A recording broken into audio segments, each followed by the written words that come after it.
He makes it look effortless. The shot or his bookkeeping? Ben, congratulations. Only a half a day for people here, but I don't think they'll say they were the short change, because two things they will take from today. Let's start with the first Mark Wood spell after lunch. Yeah, amazing. You know, the rewards that he got there, I think, was you know, sort of later than he actually deserved to get them. I think, you know, the effort that he always puts in when he wears this England shirt is just phenomenal. He's got the heart of a lion, and you know, that little sort of 45 minutes to an hour period there when he had the ball is exactly what you want as a captain. Fast, extremely skillful, and he really blew the game open there for us. But he was just phenomenal. You know, just yeah, I'm just extremely happy for him, because he definitely deserved more than what he got, but it's great to see him walk up with a fiver there. I asked him about the post-Trent Bridge period where he probably felt a bit frustrated. Did you have to try and pick him up a little bit after that? Because he obviously, but you don't always get your rewards in Test cricket. They usually come in the end, but not always at the time.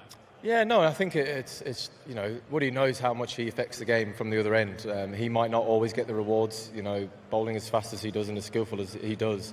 He puts so much pressure onto the two guys out in the middle, and it might be the other bloke who gets the wicket at the other end. You know, it's quite obvious that I like to use Bash and Woody together because of the difference, obviously high pace and Bash's skill with the ball. So, but yeah, look, that spell this afternoon was just phenomenal.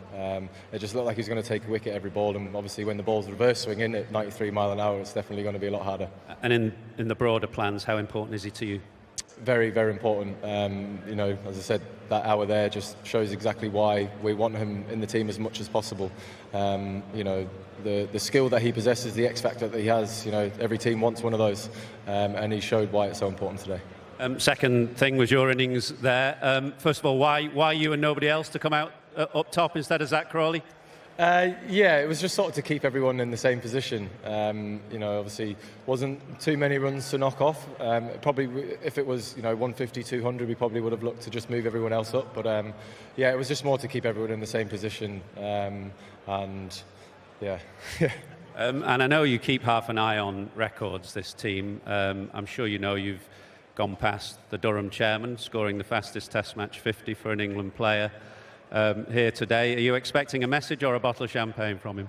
Well, a bottle of champagne would probably be more appreciated than a message off Beefy. But yeah, no, oh gosh, yeah. Ducky mentioned it out there, but Collie's the one who loves sort of, you know, checking on these records for all the individuals whenever we seem to go past one. And he told me up in the dressing room, so yeah, pretty cool to go past Beefy with that one. And a perfect series, really. If you go back to the start, you decided to move on from James Anderson. He got a wonderful farewell, but then you blooded a couple of young players who've done particularly well so far, Gus Atkinson and Jamie Smith. Yeah, Gus and Jamie, you know, I mean, what a first series into international cricket for those two. You know, Gus's debut just couldn't have gone any better. You know, taking 12 in the game, but I think, you know, even then he's just improved every single spell he's came on. He's been, you know, exposed to sort of different conditions from Lords, you know, slightly flatter wickets where it's easier for batting, and then even today, you know, well, this week, slower wicket, but the ball started reversing and he showed the skills he had there.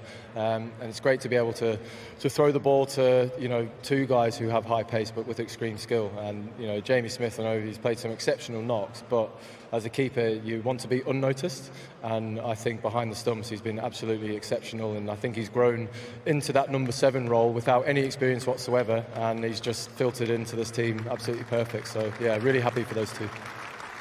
And people have noticed a slightly more measured or more mature approach from this team in this series. Is that fair enough? Brendan McCullum at the end of the India series talked about a little bit of a refinement. Well, yeah, I mean, look, you look at where we were in this game, we were 50 for 5. You know, 18 months or 2 years ago, we might have responded to that situation in sort of a one-dimensional way.